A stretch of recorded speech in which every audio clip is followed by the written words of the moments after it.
আসসালামু আলাইকুম। আজকের আপনাদের দেখাতে চাই এক চমৎকার দৃশ্য, বিদ্যুতের তারের উপর সারি সারি বসে থাকা ছোট্ট চড়ুই পাখিগুলো। প্রতিদিন এই দৃশ্য আমরা দেখি, কিন্তু খুব কমই থেমে লক্ষ্য করি প্রকৃতির এই নীরব সৌন্দর্য।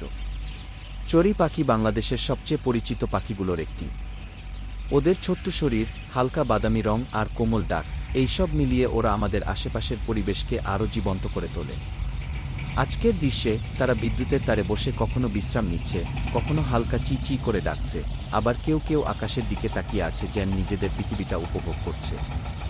অনেকেই অবাক হন, বিদ্যুতের তারে বসে পাখিরা কি বিদ্যুৎ স্পৃষ্ট হয় না? আসলে তারা নিরাপদ থাকে, কারণ তারা একসাথে দুটি তার স্পর্শ করে না। একটি তারে বসলে তাদের শরীর দিয়ে বিদ্যুৎ প্রবাহিত হয় না। এটাই প্রকৃতির এক অসাধারণ নিয়ম, যা দেখলে মনে হয় পাখিদের মধ্যে আছে। আমার ক্যামেরায় ধরা পড়া এই মুহূর্তগুলোতে পাখিদের শান্ত উপস্থিতি যেন আমাদের মনে করিয়ে দেয়, প্রকৃতি এখনও আমাদের চারপাশে আছে, শুধু আমরা ব্যস্ততায় তা দেখতে পাই না। যদি আপনার বাসার আশেপাশেও এমন পাখিরা আসে, তাদের জন্য একটু পানি বা খাবার রেখে দিতে পারেন। প্রকৃতিকে ভালোবাসলে প্রকৃতিও আমাদের আরও অনেক সুন্দর দৃশ্য উপহার দেবে।